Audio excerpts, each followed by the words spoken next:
The U.S. Secretary of Defense orders a guided missile submarine to the Middle East. We have the latest developments from the region.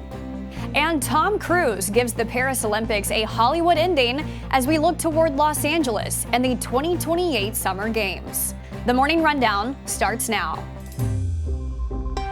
From the Straight Arrow News Studio, bringing the stories that matter to you from across the United States and around the world.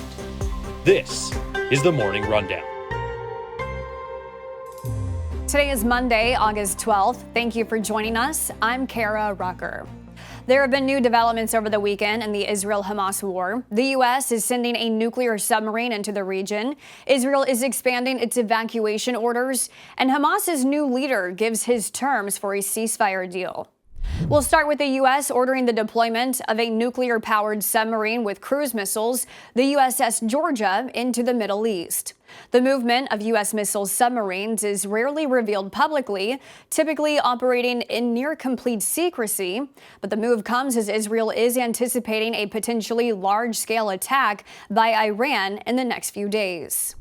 The Israeli military has ordered more evacuation orders from part of a humanitarian safe zone it had set up in southwestern Gaza, saying they now plan to expand its fighting here because of indications Hamas terrorists have a significant presence there, now living among civilians. These orders come a day after Israel struck a school-turned-shelter that the Hamas-run health ministry says killed at least 80 people. Israel saying again that Hamas fighters were hiding among civilians at the school compound. Meanwhile, Hamas's new leader said Sunday there would be no new negotiations for a ceasefire in Gaza this week unless mediators from the U.S., Qatar, and Egypt revert back to a plan that would see a truce in the war. In a CBS interview on Sunday, President Biden said he believes a ceasefire deal is still possible before he leaves office. Other news to come out of President Biden's first interview since pulling out of the 2024 race. Biden explained a big reason why he made that decision was so the Democratic Party could focus on what he says is the real issue, defeating former President Donald Trump.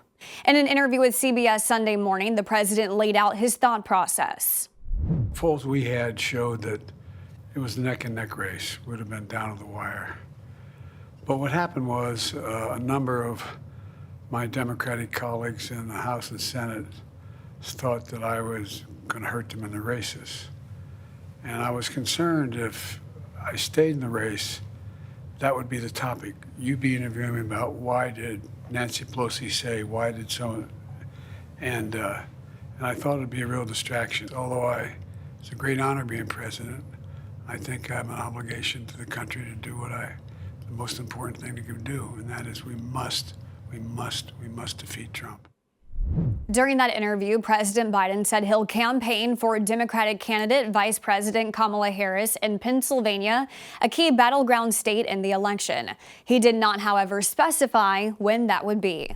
Republican vice presidential candidate J.D. Vance had multiple one-on-one interviews air on Sunday.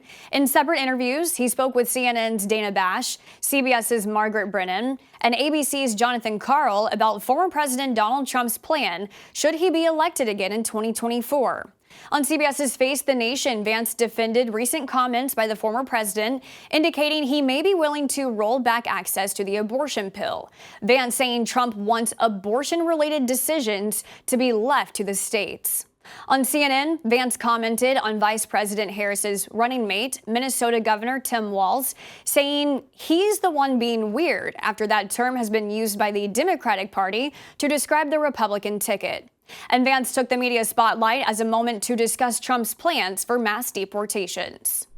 And I think that you take a sequential approach to it. You are going to have to deport some people. If you're not willing to deport a lot of people, you're not willing to have a border when there are 20 million illegal aliens in our country. 10 to 15 million people, this is like, I mean... Well, John, I think that's the wrong attitude to take of it. Okay, so you go knock on doors and ask people for their papers. Again, but I think this is the wrong attitude towards it, right? There's 20 million people here illegally. You start with what's achievable. You do that. and then you go on to what's achievable from there. I think that if you deport a lot of violent criminals, and frankly, if you make it harder to hire illegal labor, which undercuts the wages of American workers, I think you go a lot of the way to solving the illegal immigration problem. But look, President Trump is absolutely right. You cannot have a border unless you're willing to deport some people. I think it's interesting that people focus on, well, how do you deport 18 million people? Let's start with 1 million. That's where Kamala Harris has failed, and then we can go from there.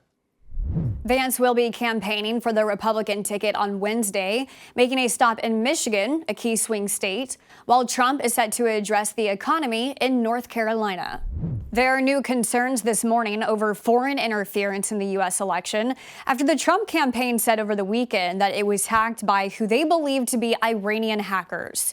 Both Politico and The Washington Post reported receiving internal Trump documents, including research on Trump's running mate, Senator J.D. Vance, from an anonymous email account.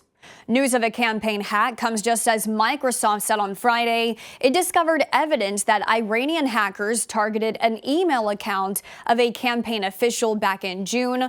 While Microsoft didn't specify what campaign was impacted in their announcement, a person familiar to the talks told The Washington Post it was Trump's campaign targeted. The extent of any sort of hack is not currently known, but the Post said they received hundreds of pages labeled as confidential. This comes just as former President Trump will be sitting down for an interview with Elon Musk tonight.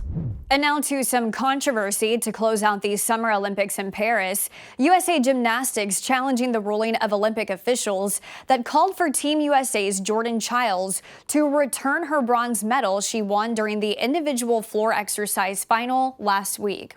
Childs was awarded the medal after her coach submitted a review of the judges' scores.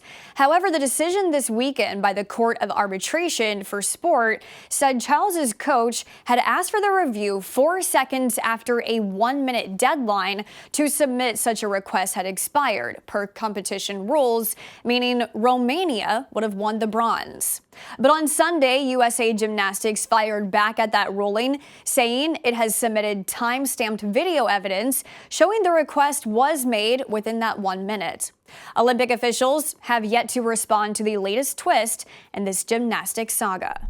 Finally this morning, as we mentioned, this weekend saw the Paris Summer Games come to a close. Team USA leading the way with the most total medals, 126, and tying China for the most gold medals with 40 each. And as Paris marked the conclusion of its Olympics, it was up to the next host city, Los Angeles, to close out the show in style. And LA brought what else but a Hollywood ending. Actor Tom Cruise channeling his Top Gun and Mission Impossible roles by jumping off the stadium's roof in Paris. He was then handed the Olympic flag by Los Angeles Mayor Karen Bass and Olympic great Simone Biles to take back to LA. The closing ceremony also saw the musician Her singing the national anthem, as well as performances by the Red Hot Chili Peppers, Snoop Dogg, Dr. Dre, and Billie Eilish. Coincidentally, Team USA taking home 126 medals is the most since the U.S. won 174 in 1984, the last time the Olympics were played in Los Angeles. These are your top stories for this Monday. We'll see you back here tomorrow. Until then, I'm Kara Rucker. Have a great day.